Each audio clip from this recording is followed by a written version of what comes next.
عورت کیا چاہتی ہے؟ اس سوال کا جواب ارسطو بھی نہ دے پایا۔ علامہ اقبال نے اس بارے میں فرمایا ہے، 1000 بار حکیموں نے اس کو سلجھایا، پھر بھی یہ مسئلہ زن رہا وہیں کا وہیں۔ بڑے عظیم سائنسسٹ اسٹیفن ہاکنگ، جنہوں نے اس یونیورس کے راز ہمیں بتائے، انہوں نے بھی ایک بار کہا تھا کہ اس کائنات کو سمجھنا تو آسان ہے لیکن عورتوں کو نہیں۔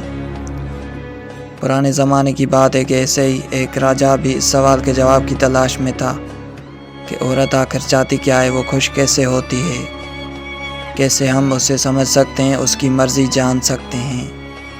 اس کی یہ عادت تھی کہ جس شخص کو بھی پھانسی دی جانے لگتی، وہ اس سے یہی سوال کر رہا تھا کہ عورت کیا چاہتی ہے، اور یہ کہتا تھا کہ اگر تم اس سوال کا صحیح جواب دے پاؤ گے تو میں تمہاری جان بخش دوں گا۔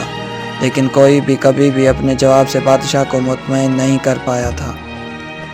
ایسے ہی ایک بار ایک بندے کو پھانسی ہونے لگی تو بادشاہ نے حسب معمول اس سے وہی سوال کیا اور کہا کہ اگر تم اس سوال کا صحیح جواب دے دو گے تو میں تمہاری جان بخش دوں گا، اور سوال یہ ہے کہ عورت کیا چاہتی ہے۔ وہ آدمی سوچ میں پڑ گیا۔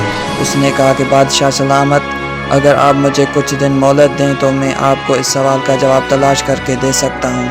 بادشاہ کے دل میں پتہ نہیں کیا آیا، اس نے اس آدمی کو 1 سال کی مہلت دی کہ جاؤ اور جواب تلاش کر کے آؤ، اگر نہ کر سکے تو تمہاری گردن اڑا دی جائے گی۔ اب وہ آدمی چلا گیا، گاؤں گاؤں، شہر شہر، جنگلوں پہاڑوں میں گھوما، ہر طرح کے لوگوں سے ملا، لیکن کوئی بھی اسے تسلی بخش جواب نہ دے سکا۔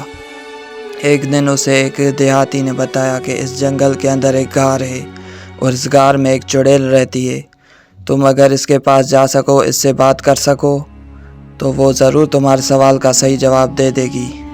اب وہ آدمی مرتا کیا نہ کرتا، جنگل کے اندر سے گزر کر اس غار کے پاس جا پہنچا۔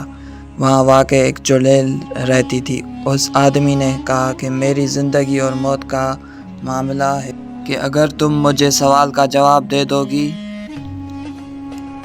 کہ عورت کیا چاہتی ہے تو میری جان بچ جائے گی۔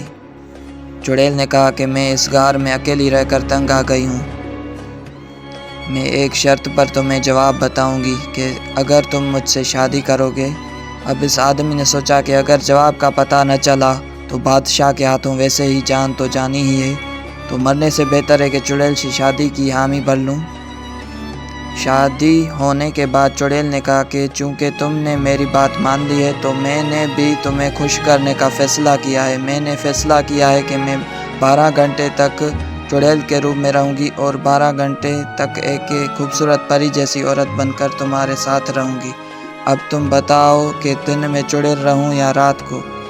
اب اس بیچارے نے سوچا کہ اگر یہ دن میں چڑیل رہی تو دن نہیں گزرے گا، اور اگر رات میں چڑیل کے روپ میں رہی تو رات ڈر ڈر کے گزرے گی۔ تو اس نے دل ہی دل میں بے چارگی سے لیکن ہونٹوں پر مسکراہٹ لا کر کہا کہ جب تمہارا دل کرے تو پری بن جانا، اور جب تمہارا دل کرے چڑیل بن جانا۔ یہ بات سن کر چڑیل بہت خوش ہوئی۔ اس نے خوش ہو کر کہا کہ چونکہ تم نے مجھے اپنی مرضی کرنے کی چھوٹ دے دی ہے تو میں نے فیصلہ کیا ہے کہ میں اب ہمیشہ پری بن کر رہا کروں گی۔ اور وہ چڑیل ایک خوبصورت پری جیسی عورت کے روپ میں آ گئی۔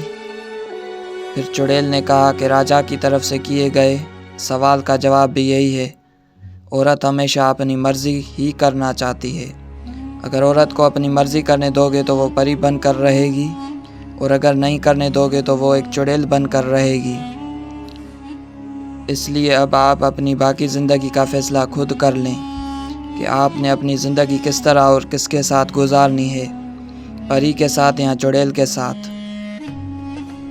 اللہ کے نبی پاک صلی اللہ علیہ وآلہ وسلم نے بھی فرمایا ہے کہ عورت کو ٹیڑھی پسلی سے پیدا کیا گیا ہے، اس کو سیدھا کرنے کی کوشش کرو گے تو یہ ٹوٹ جائے گی، اس لیے اس کے ساتھ میانہ روی رکھنا اور پیار محبت سے اس کو سمجھانے کی چلانے کی کوشش کرنا